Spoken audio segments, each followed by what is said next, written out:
The Buckhead Penthouse, sign it into my name. Your retirement checks, I'll manage them. And 30% of the company before the wedding. Diana Washington did not look at the paper. She picked up her glass of wine and poured it, slowly, across every word he'd written. I only have one daughter. The courtroom at Fulton County Superior Court was full on a Tuesday morning in November. Marcus Thompson sat on the defendant's bench in a wrinkled suit. No Tom Ford, no cufflinks, no $85,000 watch on his wrist. Outside the courthouse doors, a man in a stained tracksuit cracked sunflower seeds between his teeth and spat the shells at his own son's feet. Waste of space, Ray Thompson said. Can't even cover my debts. That was the bloodfather. On the courthouse steps, Diana Washington buttoned her coat against the November wind. She did not look back through the glass doors. She did not need to. Behind her, a young woman held a clear umbrella, tilting more than half of it over her mother's silver hair. Neither of them spoke. For 15 years, Diana Washington gave Marcus Thompson everything a mother could give. $400,000 in tuition, Morehouse, then Wharton. A corner office. A vice president title before he turned 30. A G-Wagon in the driveway. And for those same 15 years, against her heart, she carried a broken bracelet made of wooden beads, the only gift the daughter she lost had ever given her. To understand how a $3 million embezzlement, a bag of pills under a mattress, and a woman walking alone into an abandoned building all grew from one mother's guilt and one man's hunger, we have to go back to a Buckhead dining room, a pot of chamomile tea, and a string of wooden beads. The dining room in Diana Washington's Buckhead home caught the last of the Georgia afternoon through linen curtains she had never once replaced.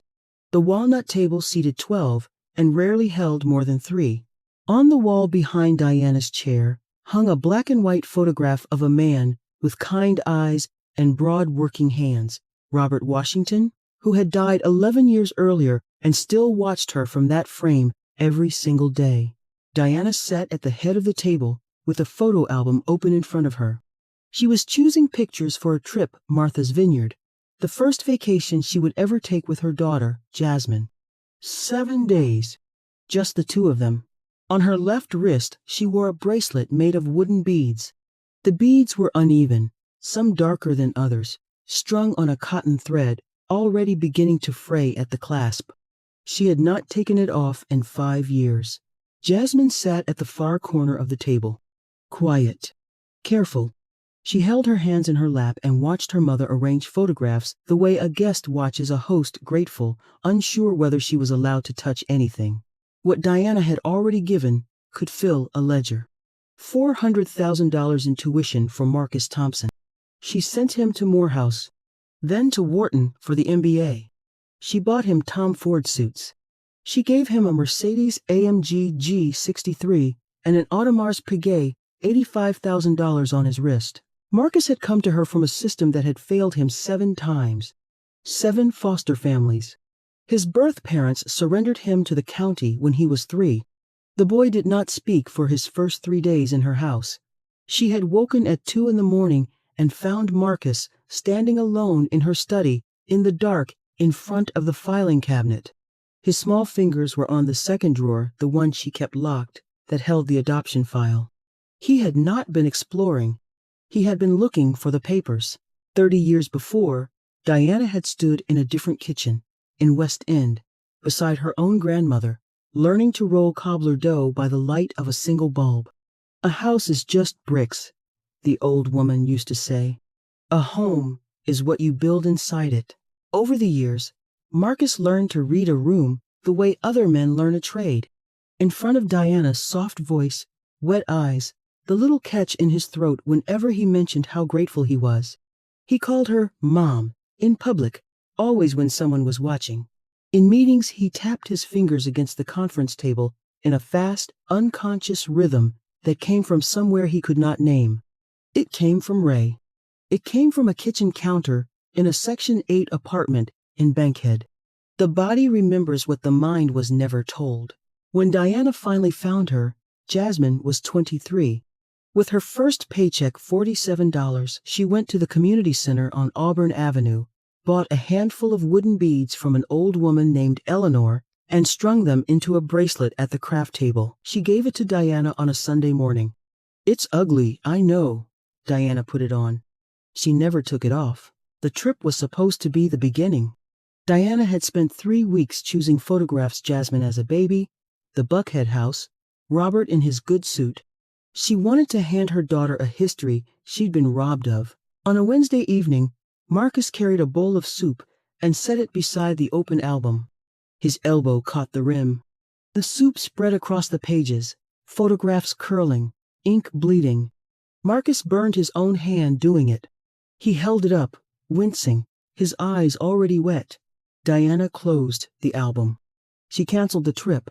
She spent the next 3 days rubbing salve on Marcus's hand, changing the bandage, making sure the burn didn't blister. Jasmine stood in the doorway and looked at the ruined album drying on the counter. She said nothing. The small, cautious light that had flickered back into her eyes in the months since she came home, it went out. 2 weeks later, on a night when thunder cracked over Atlanta like a whip, Marcus brought Diana a cup of chamomile tea.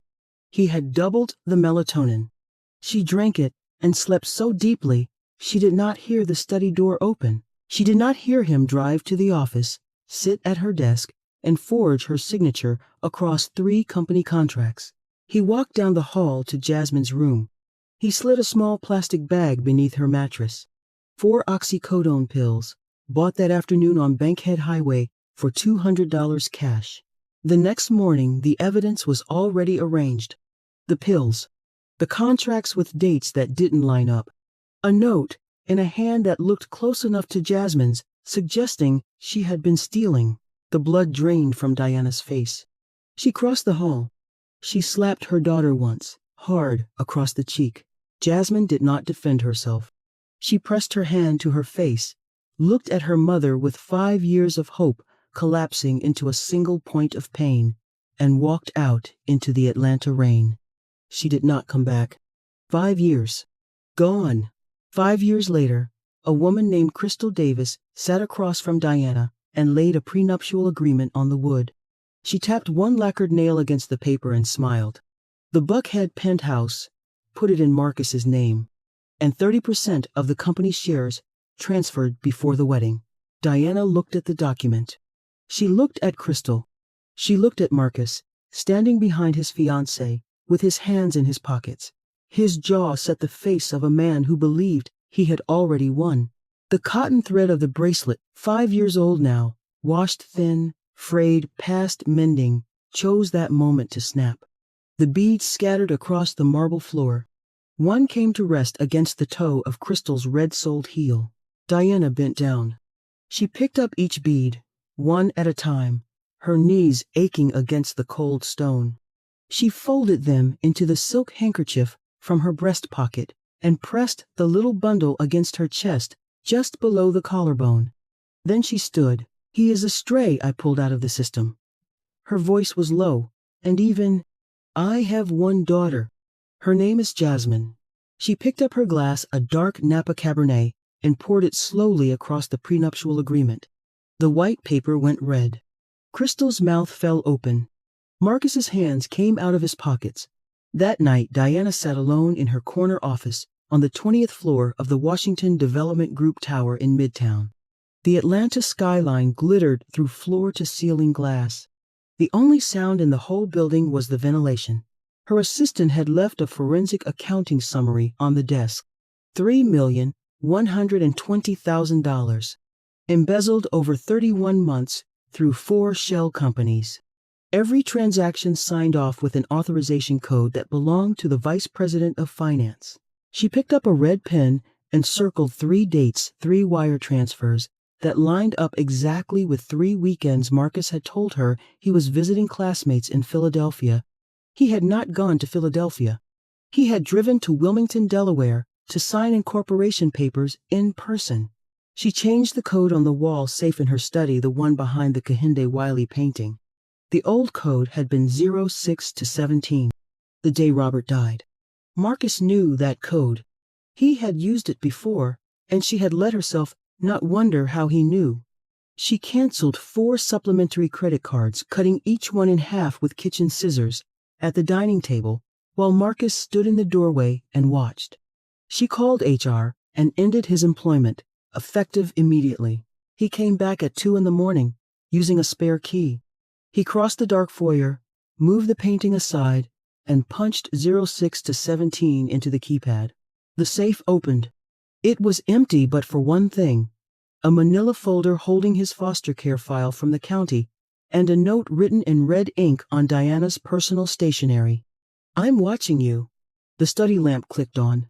Diana was sitting in the leather chair by the window, legs crossed, hands folded. She had been sitting there for 2 hours. Marcus hired a lawyer named Nguyen, who sent Diana an edited audio recording and a letter demanding $8 million to keep it from the press. Diana read the letter twice. And then she did a thing that looked like weakness and was not. She left a folder on her desk, visible, as though she had forgotten to lock it away. Inside were financial projections for a bridge loan on a West Side development, short-term, high-yield, a 40% return. $15 million in capital needed. Marcus found it on a Friday. He photographed every page with his phone, hands trembling so badly the camera blurred twice before he steadied it. By Sunday night, he had a plan. By Monday, he was making calls. He and Crystal pooled everything. They liquidated Crystal's $401k. They mortgaged Crystal's family home in College Park, the house her mother had spent 22 years paying off. Crystal's mother signed the papers without reading them because her daughter told her it was temporary. They borrowed from a man named Big Dre, not a cartel, not the mob, just a man on Bankhead who lent at rates that made your teeth ache and collected in ways that left marks. They scraped together $10 million. The deal required third-party due diligence. Marcus walked into the conference room expecting a formality, a handshake, and a signature. Instead, he found a woman he had never seen before sitting at the head of the table. Short hair, frameless glasses, a Mont Blanc pen tapping the edge of a leather portfolio. Her name tag read Victoria Lane, Senior Risk Analyst, Southeast Region. She asked 3 questions. The first question was about the source of his capital, and Marcus stumbled. The second was about the tax filings for the shell companies, and he went pale. The third was about the collateral guarantees, and his voice cracked open in the middle of the word. Victoria Lane closed her portfolio. "This application is denied. The capital structure is fraudulent, the tax documentation is incomplete, and the guarantor disclosures are materially false. You can see yourself out." Marcus did not recognize her. 5 years, a new haircut, frameless glasses, and a name that belonged to no one he had ever known. Victoria Lane was Jasmine Washington. "But we are not there yet. I want to stop here for a moment. This is the part most people skip. The part where a man given everything stood in a bright room and watched a stranger take it all apart with 3 sentences and did not know it was his sister. The exit ramp was right there. But greed is a vine that feeds on the blood you water it with. Crystal saw the exit ramp too. She took it. 3 days after the due diligence collapsed, she emptied the last $500,000 from their joint account, packed 2 suitcases, and vanished. She left no note. Big Dre did not offer an exit ramp.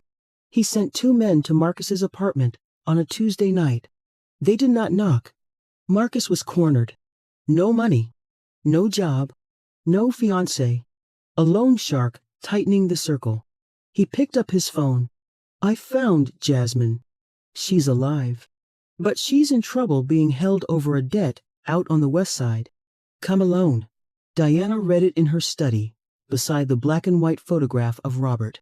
She knew it was a trap. She had known Marcus long enough to read the architecture of his lies from the inside. She went anyway. She told her driver to wait. She switched on the voice recorder in her coat pocket. She texted her assistant a GPS pin. "If I don't call in 15 minutes, dial 911.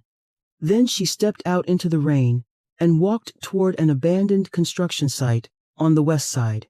But before Jasmine ever returned to Atlanta, she stopped at the community center on Auburn Avenue. The building was smaller than she remembered. The craft tables were the same, scratched, paint-stained, bolted to the floor. Behind the counter, an old woman with silver braids looked up. Miss Eleanor had been selling beads for 30 years. She reached under the counter and pulled out a small taped box. "Left these here 5 years ago," she said. "Figured you'd come back for 'em eventually." Miss Eleanor adjusted her glasses. "Your mama still wears that bracelet every Sunday at church. Broken beads and all." She looked at Jasmine over the rims. A woman don't wear broken things unless they mean more to her than anything whole. Inside were the leftover wooden beads, the ones Jasmine hadn't used when she made the bracelet. Jasmine took the box. She sat in her rental car in the parking lot for 11 minutes before she turned the key. The abandoned building on the west side smelled of wet concrete and rust. Rain hammered the exposed beams 3 stories up. The only light came from a work lamp Marcus had set on the second-floor landing, throwing hard shadows down the stairwell. Diana climbed. Her shoes left prints in the dust. The recorder in her coat pocket had been running for 4 minutes. Marcus stood at the top of the landing with a flashlight. He wore the last clean shirt he owned. No jacket. No watch. His fingers drummed against the flashlight casing, that fast, compulsive rhythm he had never once noticed in himself. Diana stopped on the 3rd step from the top. "Where is Jasmine?" "Dead," he said, the way another man says the weather. "Overdosed in some alley. Nobody even filed a report." Diana did not flinch. He drew a single page from his pocket, an agreement transferring all assets of Washington Development Group into his name. He held it out with a pen. "Sign this. Transfer everything. Walk away, and I let you go home." "No." He crossed the distance and seized her wrist and squeezed. "You don't have a choice. That junkie is never coming back. You're old. You're weak. And I am all you have left. Give me what's mine, or I'll make sure you end up with nothing. Just like her." Diana did not pull away. She looked down at the hand around her wrist, and with her free hand reached into her pocket, drew out a tissue, and wiped the place on her skin where his fingers had been. She wiped it the way you wipe away something unclean. "You think I'm dirty?" His voice cracked upward. The flashlight shook in his grip. Diana said nothing. She folded the tissue, put it back in her pocket, and waited. He reached for what he believed was his sharpest weapon. He told her the truth. "That chamomile tea you loved so much, I doubled the melatonin. Every single night. You'd be out cold by 9, and I had the whole house to myself." Diana's hands curled into fists at her sides. The recorder kept turning. "That night, the contracts, your signature? I drove to the office at midnight. Practiced your hand for an hour. Moved the money through Delaware before you finished your coffee the next morning." He turned to face her. And then he smiled. "And the pills under her mattress. $200. 5 minutes to get rid of her. Because as long as that girl was in the house, you were never going to leave everything to me. So I moved her out of the way." The words dropped into the concrete like stones into a well. A drop of rainwater fell from the rebar and landed on her shoulder. She did not brush it off. She opened her eyes. They were dry? Dry the way a riverbed goes dry. "Are you done?" The words left her mouth with no weight at all. Not anger. Not grief. Just finished. Marcus took a step back. He had braced for tears. He had not braced for nothing. And then the building shook. The steel door on the ground floor blew inward with a sound like a cannon. Headlights flooded the stairwell. Boots hit concrete. 4 sets. Jasmine Washington came through the shattered doorframe. Black windbreaker, black umbrella, heels striking the wet floor in a measured rhythm. Behind her, 4 private security officers in tactical vests, each wearing a body camera with a small blinking red light. Marcus dropped the flashlight. He stared at the woman climbing toward him. The short hair, the frameless glasses. "Vivian Victoria, who are you?" Jasmine stopped 3 steps below him and took off the glasses. The eyes underneath were Diana's eyes. Marcus, 5 years. Principal plus interest.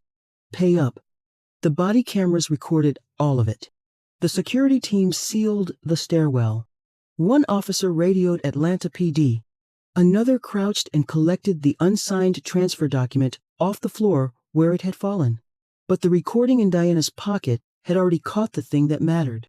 Every word of the confession. She had walked into a building she knew was a trap, alone, and let a man crush her wrist, all so a machine the size of a matchbox could hear him say it in his own voice.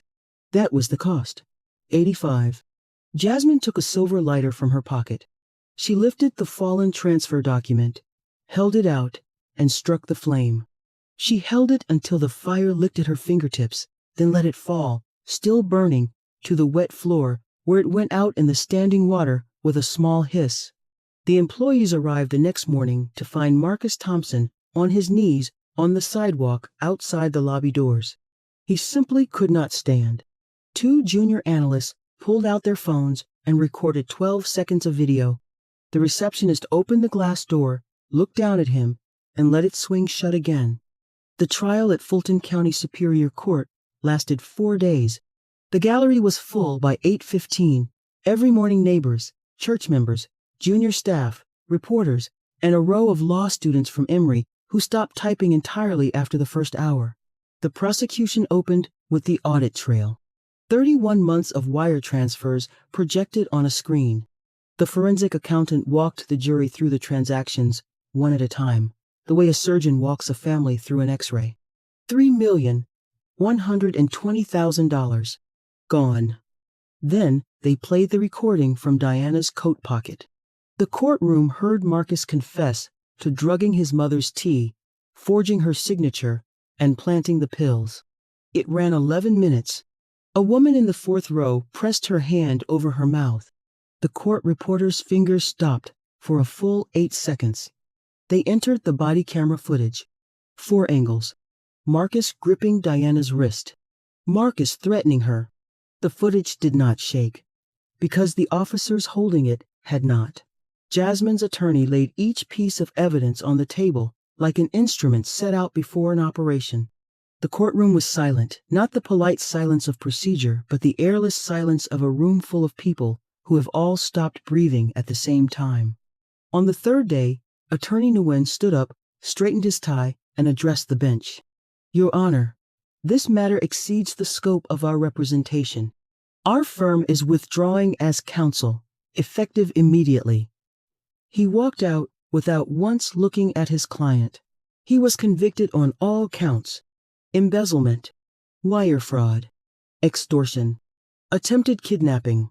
The judge read the sentence without inflection, and the words came down on Marcus one at a time, like dirt off a shovel onto a coffin lid. But the killing blow did not come from the judge. Diana walked to the defendant's table and set a single document in front of Marcus. A notarized gift agreement, dated 5 years and 1 day earlier, the day before Jasmine had been driven out of the house. The agreement transferred 50% of the company's shares to Marcus. 3 commercial properties. A trust seated with $2 million. All unconditional, irrevocable upon his marriage. He read it twice.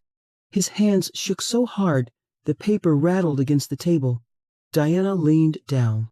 You could have had everything, Marcus. Without lifting a finger. Half the company. 3 buildings. A trust. Everything you spent 5 years trying to steal it was already yours.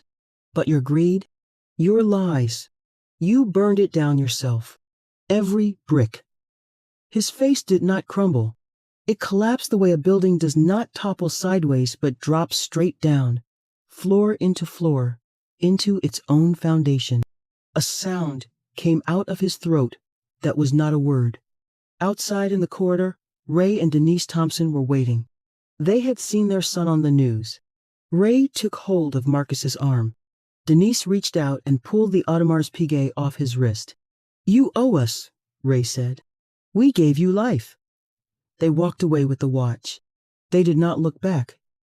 On the steps of the Fulton County Courthouse, The November drizzle had thinned to a fine mist, but one detail had changed. Now Jasmine stood beside her, holding a clear umbrella tilted so more than half covered her mother. Diana's shoulder stayed dry. Jasmine's went dark with rain. They drove in silence through Midtown, the wipers keeping slow time. Past the tower where Washington Development Group filled the top 4 floors, its lights still burning, the company still standing, because Diana had built it on a foundation one man's hunger could not crack. The car turned onto a quiet street in the old 4th Ward. Jasmine's apartment was on the 2nd floor of a converted brick building. The whole place smelled of cinnamon and peach. Diana looked at the life her daughter had built, without her the books arranged by size, a Columbia diploma in a plain frame, and beside it, a small watercolor of a magnolia tree. Jasmine had painted it from memory. Diana looked at it for a long time. Jasmine took flour from the cabinet, butter from the refrigerator, a bag of frozen peaches she had bought the day before, not knowing whether she would need them. They made peach cobbler. Diana rolled the dough, her hands remembering the motion from decades of practice, the same motion her grandmother had taught her in a West End kitchen when she was 9. Jasmine sliced the peaches, her knife work clumsy and uncertain. Diana spoke first. I was wrong. I let guilt blind me for 15 years. I kept a wolf in the house, and I put my own blood out in the cold. Jasmine set the knife down. I don't blame you. I was angry for a long time because I thought you chose him over me, but you didn't. He made sure there was nothing left for you to choose. What she said was this: you don't have to trust me yet. That is going to take time. And it should. But I am not going anywhere. Not this time. Jasmine nodded. She did not say, I trust you. She picked her knife back up and went on slicing peaches. And that was enough. Diana reached for the wooden box she had carried in and set it on the counter. Inside was the master key to every safe in the company, and a letter of appointment naming Jasmine Washington Chief Executive Officer. A house is just bricks. A home is what you build inside it. As she leaned forward, the silk handkerchief slid from her pocket and dropped onto the kitchen table. The beads rolled out across the wood. Wooden, uneven, cracked in places. The pieces lay tangled in the faded silk, like something recovered off the floor of a shipwreck. Jasmine reached across the table. Her fingertips found the nearest bead, the darkest one, the one she remembered choosing because it was the color of her mother's coffee. You kept it, even after it broke. Outside the window, the late Georgia's sun broke through the overcast and sent a bar of warm gold across the kitchen table, across 2 pairs of hands that had spent 15 years reaching for each other in the dark. The wooden beads lay in the center of the table, cracked and unstrung and wrapped in faded silk, broken past mending, held past reason, kept long after anyone else would have swept them into the trash. Like a love that had never, not once, let go.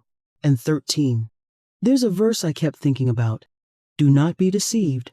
God is not mocked. For whatever one sows, that will he also reap. Galatians 6-7. Diana sowed 15 years of love into the wrong soil. In the end, they both gathered exactly the harvest they had planted. So here is what I want to ask you. If someone had given you the whole thing, the company, the house, the name, no strings, and you never knew it was already yours, would you have still burned it down trying to take it? Tell me the truth in the comments. Not the answer that makes you look good, the real one. Next time a grandmother who raised her grandson for 18 years is told, on his wedding day, to move out of the house she built with her own 2 hands, what she does at the reception, in front of 200 guests, changes everything. Subscribe so the next one finds you.